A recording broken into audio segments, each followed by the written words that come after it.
Alright, time for everyone's game. Me giving an unpopular statement on a Star Trek show.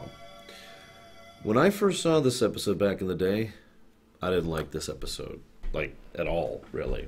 In fact, it irritated me to the point where when it would come up on reruns, I usually wouldn't watch it. It certainly wasn't part of the VHS cycle.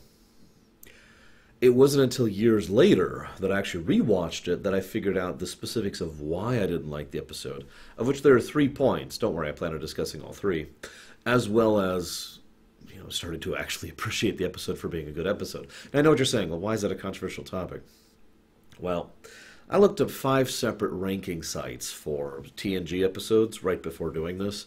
All 5 of them had Darmok way up towards the top, usually at like number 6 or 5 on the list there as far as best episodes of TNG. And CinemaFang, I'm pretty sure that's the name of the magazine, I don't actually have that magazine anymore, had done a poll among Star Trek fans where they could write in and say, this is my favorite Star Trek TNG episode, right around Season 7, when Season 7 was wrapping up. And Darmok also became one of the top ones there. And usually when I bring this episode up, it's with praise. People are like, oh my god, yes, Darmok is the greatest. So I felt kind of weird for not liking it. Now, Lord knows there are plenty of times where I like something that other people don't, and where I don't like something that other people do. That's just life, and I've slowly become to accept that when it happens. But it usually tends to be the exception, especially when it comes to geek culture. So I decided, as I mentioned, to give this episode a review, and I was like, oh. So going back through this time, I have to admit, since this is actually technically the second time I've had to reanalyze this episode, I was very curious exactly how this one was going to turn out for me. Now, before I talk about the episode proper, I want to mention a couple of things. This episode was a high-concept episode, the communication thing, which I'll talk about first. But before I get into that, this episode had been on the back burner for years, almost 2 years, actually, while someone in staff, Rick Berman, excuse me, oh, I had something really awful and horrible stuck in my chest there, had just said he hated it. He absolutely despised the concept and he didn't want anything to do with it. Go ahead and insert your own Rick Berman joke here. They're all good. But either way, they just kept pushing this, and finally they're like, all right, fine. Berman went ahead and gave the green light, because in Season 5, well, I kind of referenced this earlier, but when Season 5 happened, Braga and Taylor, Brandon Braga and Jerry Taylor, both were basically scrambling for scripts. They needed 26 scripts for the season, and they didn't have them when the season started, so they were a lot more open to accepting scripts they otherwise wouldn't, which might be another reason why Season 5 tends to have such quality scripts in it, but I digress. Regardless, Piller handed this off to Joe Menosky, who I've given plenty of praise before, even though I also despise some aspects of his writing, but where he is good as pushing ideas and stretching out the envelope, trying to do things that other people generally won't do when it comes to writing, especially on Star Trek. And I think that he was a good pick for this kind of a script. We also got Paul Winfield to play Dathon, and Paul Winfield is awesome. And in addition to this, we have Wilrich Colby and David Rush. Is it David Rush? I'm sorry, let me look that up really quick. I don't want to say the wrong name here. Marvin Rush, my apologies, who was the director of photography, and Colby, who was the director. Both of them did some excellent work with regards to this episode. In fact, one of my favorite bits is the scene at the campfire. That's on a soundstage. Which is funny, because they actually did do a location shoot at Bronson Canyon in order to film some of this, but that bit was done on a soundstage with very careful and specific usage of lighting and timing and preset macros and all that sort of thing. So it was really good stuff. But I've been dancing around it enough. We basically cannot talk about this episode without talking about the concept. So let's talk about the concept in a vacuum first. The universal translator is working just fine, actually. The problem is it doesn't have enough context to properly divest what they're saying into something that we would understand. But you'll notice they are speaking, for all intents and purposes, English. The universal translator is succeeding at its job. It's just that it is only succeeding in translating the literal translation. It's kind of the Google Translate problem. You can dump Chinese or Korean or Hebrew or Russian or whatever into, that, and it'll come out as English. It might not be particularly understandable, but it will come out as English, right? So I find that concept fascinating. If anything, I wish this had happened more. Usually when the universal translator fails in Star Trek, what we hear is blah, blah, blah, blah, blah, blah, blah, because they're all Murlocs or whatever. Instead, here we hear, something completely logically translatable. It's just completely ununderstandable. I like that. I really enjoy that concept. I just wanted to start there because it's a fascinating idea, and it removes from the episode and from the tool of the crew the single most fundamental tool that exists for any sentient sapient being, indeed any intelligent creature: communication. Here's the catch. Before I go any further, even right at the beginning, you can kind of get a hint of what they're talking about on the other bridge because of their body language and their tone. See, I say the word communication very specifically, but communication is not just verbal. If I were to flatten out my tone and just say every single word with a total lack of inflection and no physical movements whatsoever, this would be the equivalent of verbal communication and nothing else, right? But that's not how we communicate. Hell, that's not even how beasts communicate. We have other things we do. We have other ways in which we can get across the ideas we want to. With our tone, with our pacing, with our word choice, with our body language, with our facial language, with everything we do, we communicate. The study of this has been a topic of great interest to me since I was a kid. And indeed, as I've told several stories before, I've actually had multiple instances in my life where I've had to communicate with someone who either didn't speak at all, didn't speak or hear at all, who was both dumb and deaf, or someone who was of a completely different language to me who knew not a lick of English, and I didn't know a lick of whatever they spoke, right? This is a truly fascinating topic to me because it has to do with social interaction, which is another fascinating topic to me and one of my most interesting subjects. So you can imagine why this episode kind of irritated me, even as a kid, because they treat it as if the only possible method of communication is verbal. It is thus frustrating where a huge chunk of the episode is spent completely ignoring every attempt at communication other than the verbal. Even the captain could have said, I forget all the phrases now, but, blah, blah, blah, his arms wide, and then giving him the knife. Or, no, his arms closed, no, his arms wide, give it to you, There are ways to do motions and explanations. As I said, I've done this before in real life. There are ways to communicate intent without relying just on what's coming out of your mouth.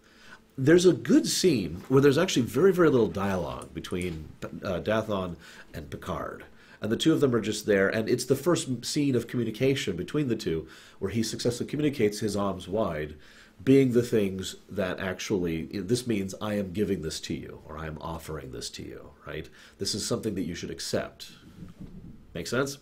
Because it can actually apply both ways, both I am accepting and I am giving. So Picard finally comprehends this as he takes the torch. It's like, thank you, thank you.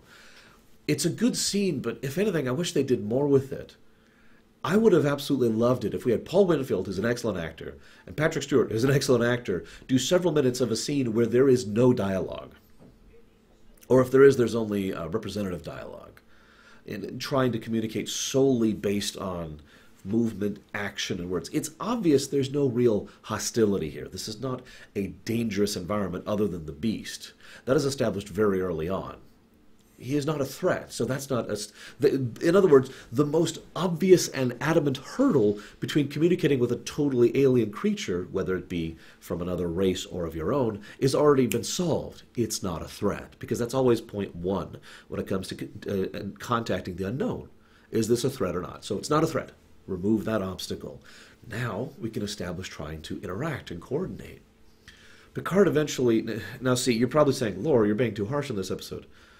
Picard and Dathon do eventually start doing nonverbal communication using symbolism. Picard has the rock and he draws in the sand, and they use a lot of body language and tonality to start explaining each other. It's the first scene they really start actually communicating. It's a great scene. It's an awesome scene. It happens 32 minutes into the episode, and that's what bothers me. It takes so long for for Picard, one of the most amazing diplomats in the history of ever, to pick up on the idea of communicating with something other than words. It's almost embarrassing when both he and Riker, and as I mentioned before, Riker has already established his ability to talk through diplomatic situations in previous episodes, but both he and Riker are just, here's what we should do. Let's just have a normal communication with you without any attempt at anything. Now, before I move any further, I do have to mention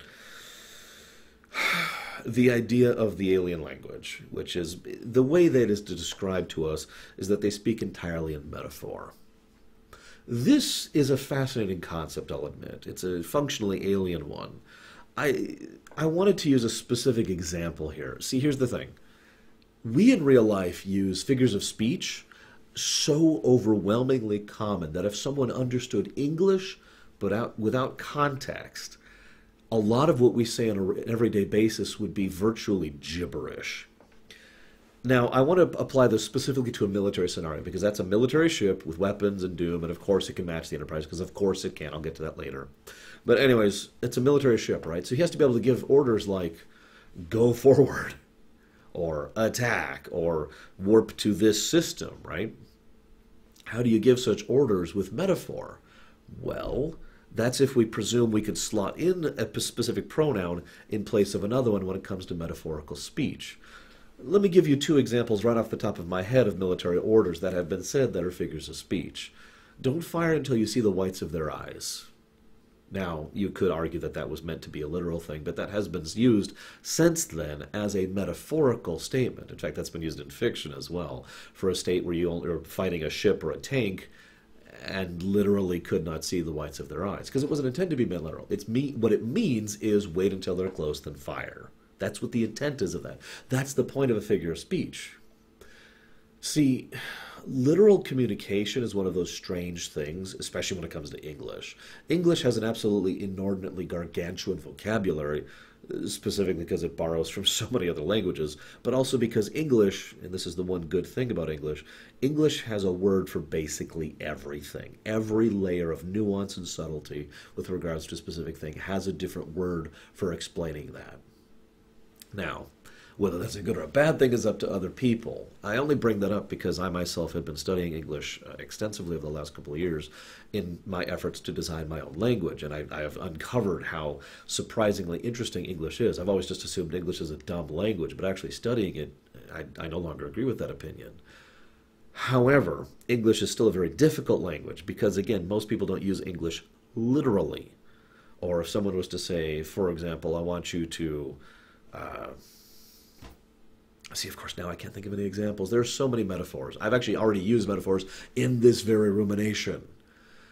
A lot of what we say is not literal, is what I'm trying to say. I actually tried to look up a list of examples. All of the lists I found were crap. It was all metaphors that I haven't heard used in like 15 years. It's like, come on, guys, there's got to be a modern list, right? But I bet if you sat and thought about it, please forgive me for not having a proper list ready. If you sat and thought about it, you could think of dozens, if not hundreds, of metaphors that you have used probably today, if not within the last day or two. Because that's how we function as a society. That's how we have functioned going back, at the very least, to the BC era. One of the things I've always found most fascinating about studying history is studying the figures of speech of older cultures. You know, the 10 pieces of silver thing is probably one of my favorites right off the top of my head.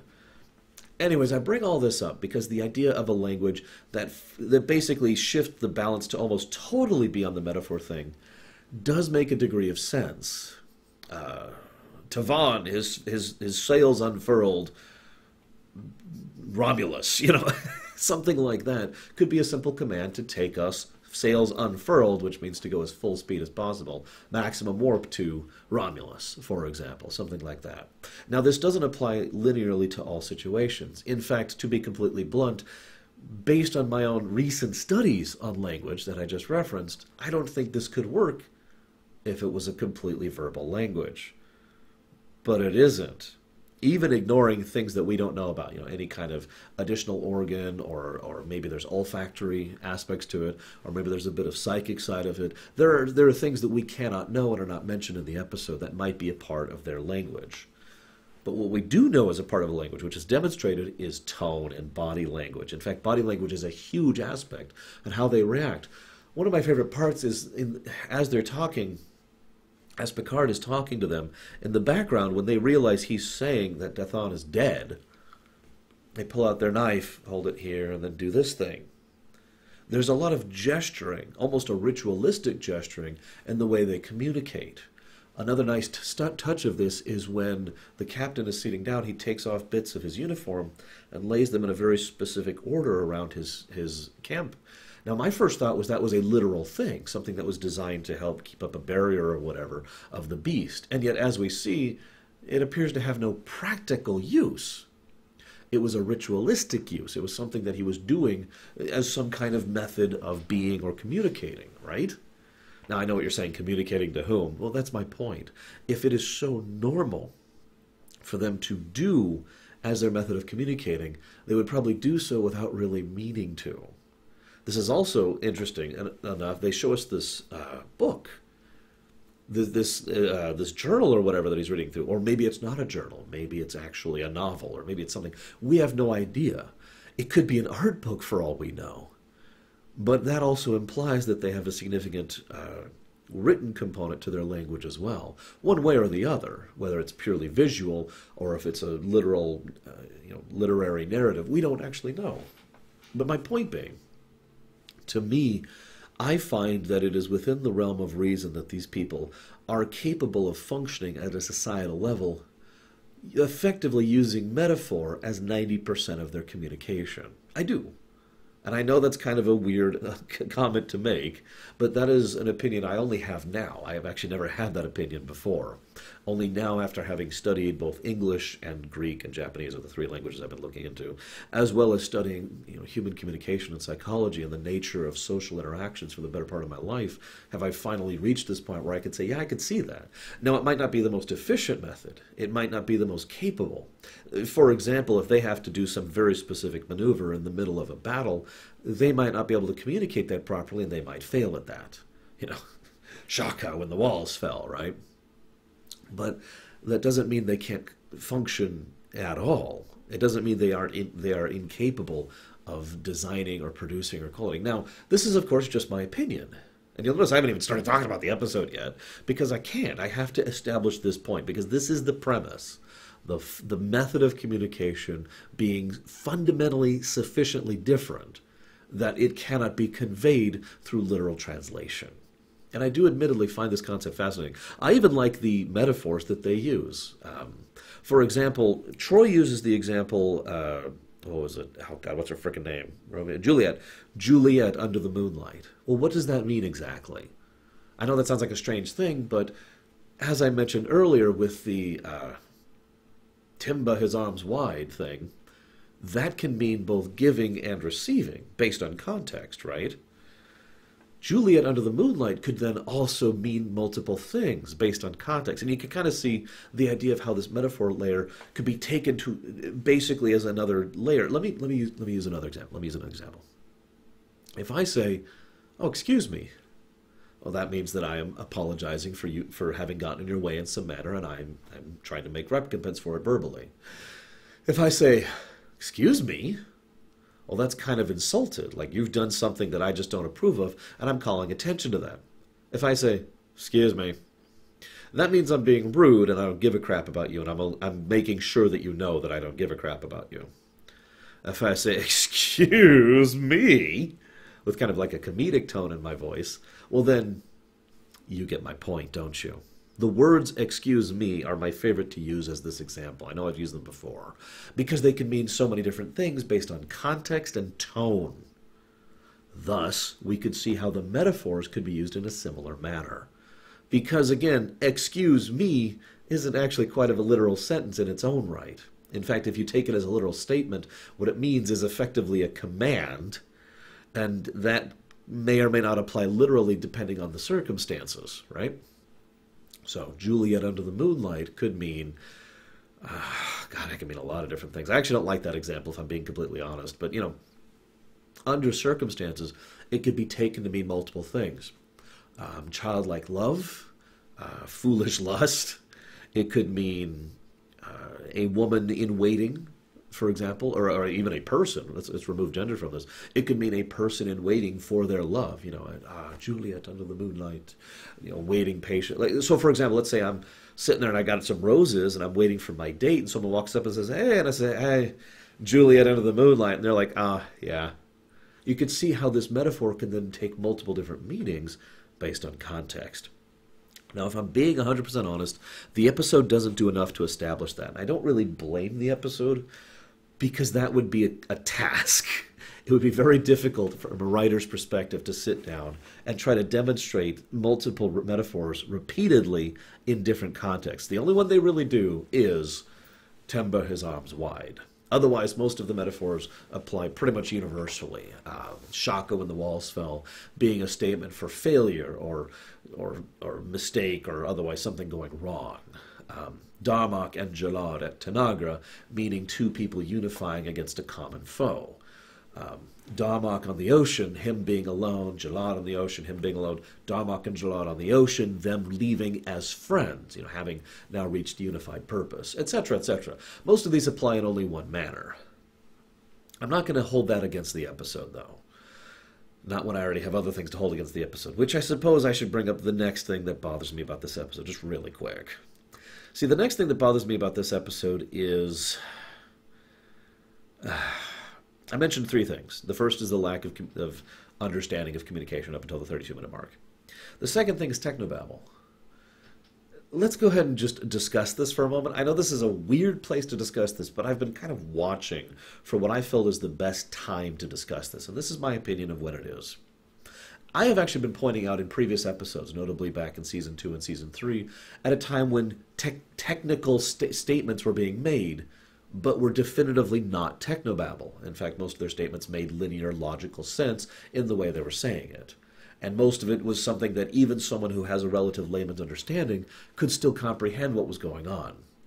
In this episode, there's an extended scene between Ashley Judd's character, who I can't remember her name, we'll talk about her when we get to the game, and Geordi, where they basically just toss technobabble at each other. Now, some of it is literal, and some of it obviously is not. And that's my point. It's an extended scene that basically serves to pad out the episode where someone wrote the word tech into the script. I've actually looked into this before, and I've never been able to find a specific statement on this. See, this, I know I've talked about this before, so please forgive me, but this is my problem with technobabble.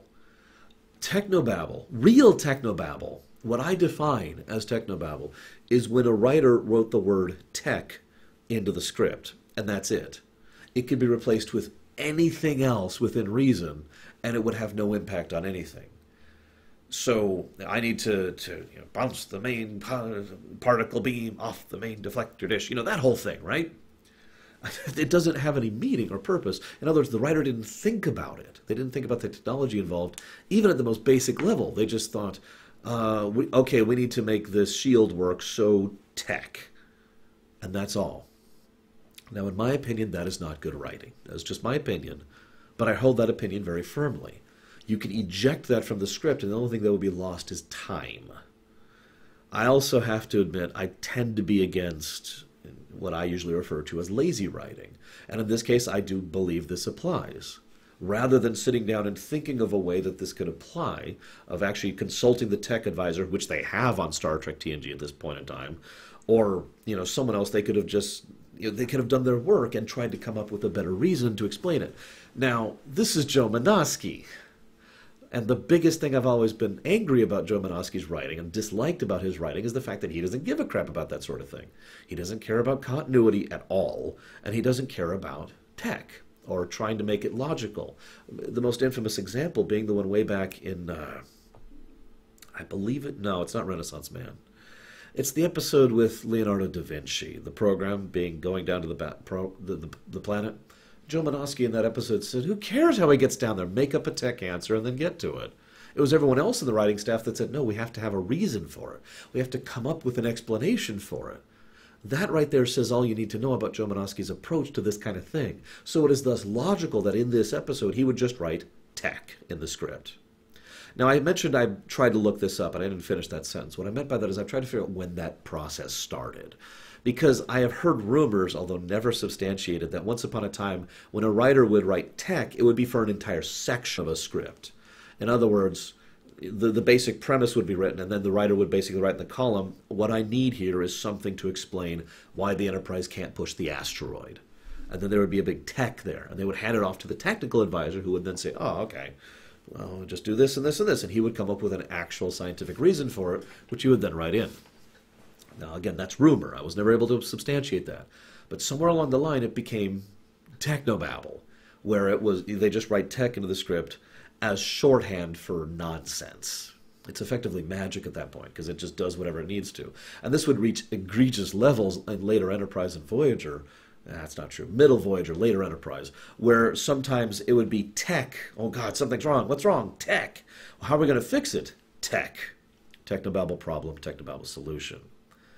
Now, you might think this is a weird time to talk about this, but again, this episode does that, as I've already pointed out. And, well, that's this era of Star Trek, isn't it? Because as much as I praise Season 5, and I do, at least by memory, because I'm obviously only 2 episodes in right now, this is the beginning of that kind of, well, that kind of problem when it comes to the writing. That these people have pretty much... these people have pretty much reached a point where they have started to slide into some mentalities that later on will lead to some bad television, to the Season 7 problem, right? And so I just kind of wanted to demarcate the beginning of this. Now, looking at my notes here, gosh, I actually have very few notes here, as I mentioned. I don't have much to say about the episode proper, because it's a good episode in its execution. It's just, I have certain issues with it. I do like the choice of Gilgamesh.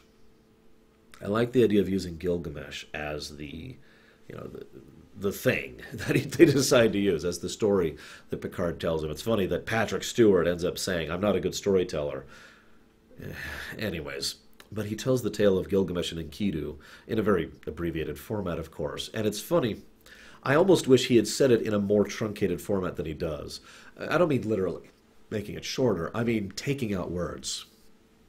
Gilgamesh and Enkidu at arms. Gilgamesh and Enkidu in arms, brethren. Gilgamesh and Enkidu charge forth into combat. Charge forth to... the place. Being able to tell the story basically in a similar manner as to the metaphors that they use to help make it more understandable to the dying captain. I suppose that's not really the point. What I want to know, I know this is a weird way to bring this up, how much support did he have from his government to do this? What we're seeing, what we know, is that one captain really firmly believed in increasing ties of communication between their two peoples. He believed it so firmly he was willing to risk his life and Picard's in order to accomplish this. And he told his officers and his crew, don't interfere under any circumstances, to the point where they allowed him to die in order to accomplish this.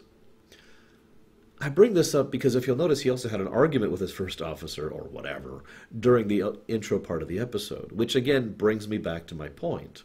How much support do you think he had to do this officially? Was this a mission he was given, or a mission he presumed? Was this one man, or on the behalf of the whole network? Or are they more factionalized? Often in Star Trek we think of the Romulans as being one power, and for obvious reasons. But it's one of the reasons why I try, and fail, to always say the Romulan Star Empire, to refer to the nation, not the people. Is this the entire nation of the children of whatever? Or is this just one person? Fascinating thoughts. I really wish we knew more about this. Unfortunately, we'll never see these guys again. But anyways. So... I don't know what this means. I'm sorry, I'm looking at my notes here. I want to give special praise as well to the Beast graphics. They do a good job of making it look intangible enough to basically avoid how relatively cheap it actually is. Look, if you've ever seen photos of the actual suit, it's like, yeah. But they do a good job with showcasing it in a way that hides that, which is good, which is intelligent. It's smart television. You don't always have tons of money to throw at something to make the effects look amazing. So doing this kind of movement in order to try and make it look intangible was very smart, I think. I also like how the arms open, the army closed was a good way to get across the kind of strategy he wanted to tell. Just another metaphor thing I want to bring up there. So the ship is, of course, more than a match for the Enterprise. I mentioned that briefly earlier, and that's another thing that kind of irritates me a little bit. Because, well, we've already had that problem on TNG. In fact, we had that problem in TOS. It's a very recurring Star Trek problem. But the reason it starts to bother me now is because from now until, well, forever, basically, that's just going to be the norm. In the rest of Enterprise, or excuse me, in the rest of TNG, in most of Voyager and in most of Enterprise, whoever they happen to be encountering that week generally are better than them. And that's always kind of irritated me, for reasons I don't even feel like I need to reiterate. So I just wanted to mention it in brief and move on. I have no idea what this note means. I wrote down the realization of in and out variance, and I don't know what I'm talking about. I really don't. I'm like trying to run through the episode in my head, trying to understand why I wrote that down. The in and out variance? What? I don't know. I got nothing. So, for now, I'm going to go ahead and chop this off. And I hope you've enjoyed my thoughts. And I'll see you next time, guys.